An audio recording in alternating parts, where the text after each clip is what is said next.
समाप्त करूँ। धन्यवाद। माननीय सदस्य श्रीमती हरसिमरत कौर बादल जी। शुक्रिया सर। सर, एक कहावत है कि जान है तो जहान है, हेल्थ इज़ वेल्थ। सर, जे जीवन तभी है जो किसी के पास सेहत होती है, और आज ये 140 करोड़ लोगों की मैं बात करूं तो सबसे ज़रूरी जो बजट में देखा जाए तो एलोकेशन होनी चाहिए थी हेल्थ के लिए, ताकि ये जो एक जवान देश है ये प्रोडक्टिविटी अपनी बढ़ा सके। लेकिन अफसोस कि जहाँ पे बजट में जिस तरह की बढ़ोतरी होनी चाहिए बढ़ोतरी तो नहीं हुई, और मैं ये महसूस करती हूँ कि हम सारे इस बात से एग्रीमेंट में होंगे कि हर एक के क्षेत्र में डॉक्टरों की और बहुत ज़्यादा रिक्वायरमेंट है। गांव से लेके शहर में ज़्यादा डॉक्टरों की ज़रूरत है। ये ज़रूरत तभी पूरी हो सकती है जो और मेडिकल कॉलेजेस और इंस्टीट्यूट्स बनाए जाए, आइलाइड सर्विसेज वाले, जो इस तरफ सरकार ध्यान देगी तभी तो और डॉक्टर्स बनेंगे। और मैं ये भी बेनती करूंगी कि जहां करोड़ों रुपए, हज़ारों करोड़ वेस्ट किए जाते हैं, कहीं पे बहुत बड़ा बुत बनता है उस पे हज़ारों करोड़ वेस्ट कर दिए जाएं, कहीं कुछ बन रहा है, बुलेट ट्रेन, बहुत अच्छी बात है। लेकिन जो आपने एम्स बनाए हैं, ऐसे कि आपने बढ़िया इंस्टीट्यूशंस बनाए हैं, तो फिर इधर कंजूसी हम क्यों करते हैं? जितनी सैंक्शनड ग्रांट है वो भी पूरी नहीं देते हैं, पैसे वहाँ के रोके हुए हैं। जिस तरीके से ये एम्स को आपको बढ़ाना चाहिए, हज़ारों करोड़ उनको तो सैंक्शन करके और देना चाहिए, ना कि सैंक्शन अमाउंट को भी रोकना चाहिए।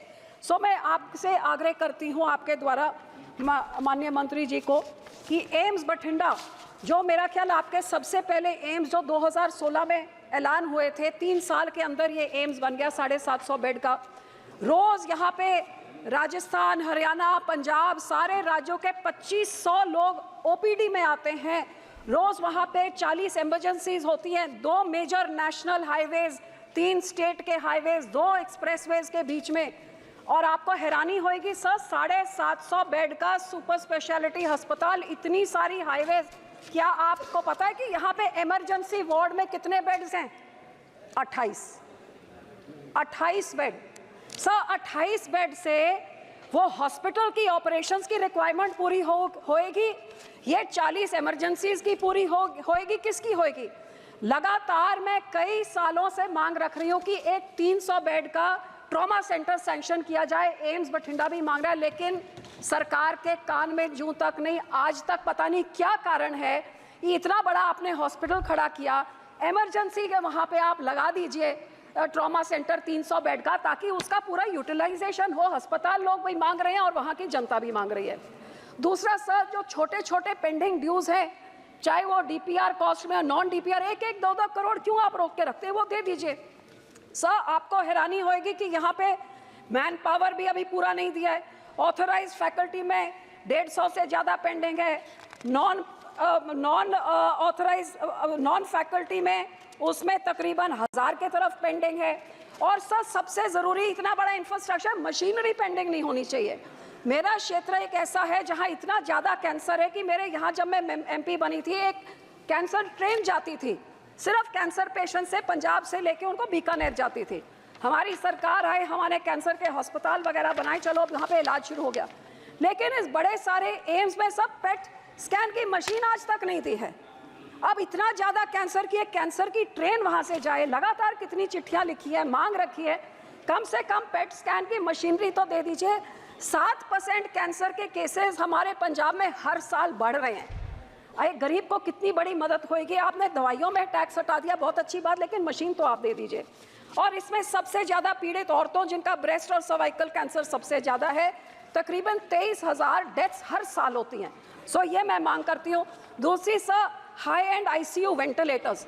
आपको हैरानी होगी, मेरी पूरी कॉन्स्टिट्यूंसी में किसी अस्पताल में एक वेंटिलेटर वाली एम्बुलेंस तक भी नहीं है, जो लोगों को नज़दीक के साथ में जहाँ पे भी उनको हेल्थ केयर मिल सकता है। सो इसे एम्स में high and ventilator for the hospital और एक ambulance with a ventilator.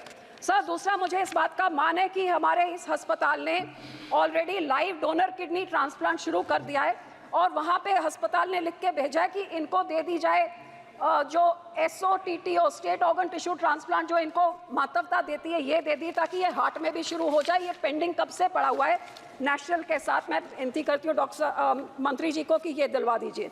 Sir बाकी जो दूसरी चीज़ें हैं कि वहाँ पे डॉक्टरों के रहने का स्टाफ अकोमोडेशन अभी तक नहीं बना है, हॉस्टल में कमरे कम हैं, तो ये जब डॉक्टर रहेंगे नहीं कैंपस के अंदर तो इमरजेंसी के लिए अवेलेबल कहाँ होंगे और पेशेंट्स को बोलना पड़ता है। सो ज़रूर मैं बेनती करती हूँ इधर उधर पैसे खर्चने के बजाय जो प्रीमियर इंस्टीट्यूशंस आपने बनाए कम से कम उधर के पैसे आप पूरे करिए। सर दूसरी मैं ये मांग करूँगी कि पंजाब की स्टेट की सरकार अपनी आम आदमी की सियासत चमकाने के लिए और सेंटर की जो टसल रीब्रांडिंग, हमारे नेशनल हेल्थ मिशन में करोड़ों रुपए आज बता रहे थे मंत्री जी भी कि कितने रुपए रोक दिए गए, क्योंकि आयुष्मान भारत का भी जो स्टेट का हिस्सा होता है वो हमारी स्टेट की सरकार ने नहीं भरा, तो लोग इसके लाभ से वंचित हो रहे हैं। और इसी तरह सर इनकी ब्रांडिंग की टसल में ये कहते हैं कि इसकी ब्रांडिंग पीएम जो भी योजना होनी चाहिए वो कहते हैं हम मोहल्ला क्लिनिक नाम देंगे। नाम की लड़ाई में लोगों की हेल्थ फैसिलिटीज खत्म हो रही हैं। सो मैं बेनती करती हूँ सरकार से, पीपल शुड नॉट सफर। और मैं ये आम आदमी सरकार ने सर जो अपनी सियासत चमकाने के लिए पीआर एक्सरसाइज मोहल्ला क्लिनिक इन्होंने शुरू किए, जहाँ पे सारे हेल्थ इंफ्रास्ट्रक्चर के डॉक्टर्स को लेके बैठा दिया और ब्लड टेस्ट होते हैं और उनको एक टेस्ट के लिए उनको 50 रुपए मिलते हैं डॉक्टर को। तो आप उनके टेस्ट ये देखेंगे आपको लगेगा सारा पंजाबी बीमार पड़ा है, क्योंकि एक इतना बड़ा करप्शन का ये केंद्र बन गया है। सो सर मेरी बेनती ये है कि ऐसे पैसे आप ना रोकिए जिससे लोगों का नुकसान होता है और ये पैसे पंजाब को दिया जाए, क्योंकि ये इनकी लड़ाई में लोगों को सफ़र नहीं करना चाहिए। आज सारे देश में सबसे ज़्यादा अपने जेब से खर्चा करने के लिए हेल्थ सर्विस के लिए पंजाब का नेशनल एवरेज से भी दुगना है, क्योंकि इनकी लड़ाई में सारी हेल्थ सर्विसेज डॉक्टर आम आदमी क्लिनिक में डाल दिए और जो ढांचा था सरकारी ढांचा वो सारा कंडम हो रहा है। सर 2 पॉइंट्स अखीर में, एक तो आशा वर्कर जो 2008 से काम कर रहे हैं और बहुत ही उनको आज 1000-2000 रुपए से क्या होता है, इनको इनका पे ग्रेड नॉर्मलाइज किया जाए, जो डीसी रेट होता है और इनकी एज लिमिट भी 65 तक बढ़ाई जाए। सर सरकार के मैनिफेस्टो में कहा था कि ये हर एक डिस्ट्रिक्ट में एक मेडिकल कॉलेज खोलेंगे, लेकिन बजट में तो इसका कोई प्रावधान नहीं रखा। जिस तरह इस सरकार ने यह भी कहा था कोविड के बाद कि हर एक डिस्ट्रिक्ट में मेडिकल कॉलेज बनेगा, लेकिन कोविड हुए तो 4-5 साल हो गए, हमारे पंजाब में एक भी नहीं। सर मैं बेनती करती हूँ कि हमारे एम्स का एक सेंटर मानसा जो मेरे ज़िले में है उधर खोला जाए। फिरोजपुर में जो पीजीआई सैटेलाइट सेंटर 2013 में सैंक्शन हुआ था, 2 बार ही उसका नींव पत्थर रख दिया गया है, लेकिन 10 साल बाद आज तक बिल्डिंग भी नहीं खड़ी हुई है। सो मैं सरकार से ये भी बेनती करती हूँ कि वो जो आपने सैंक्शन किया कम से कम उन प्रोजेक्ट्स को कंप्लीट करिए, जे आप लोगों की हेल्थ की तरफ आप सुगिर्द हैं। और सर इसी तरह एक मेडिकल इंश्योरेंस और लाइफ इंश्योरेंस जो छोटे शॉपकीपर दुकानदार होते हैं, छोटे बिजनेस वाले जो जीएसटी में कंट्रीब्यूट करते हैं, उनके लिए कोई ऐसे की इंश्योरेंस स्कीम लेके आए, क्योंकि एक बीमारी आती है सारी उनकी कमाई तबाह हो जाती है। सो मैं आपके तरफ से ये भी मैं उनको बेनती करती हूँ और ये जरूर कि एम्स बठिंडा के सारा कुछ उनका सैंक्शन ड्यू है और सबसे पहले ट्रॉमा सेंटर जरूर 7 साल से मैं मांगी जा रही हूँ, मैं उम्मीद करते हैं जल्दी करें। Thank you. Doctor Hemang Joshi ji.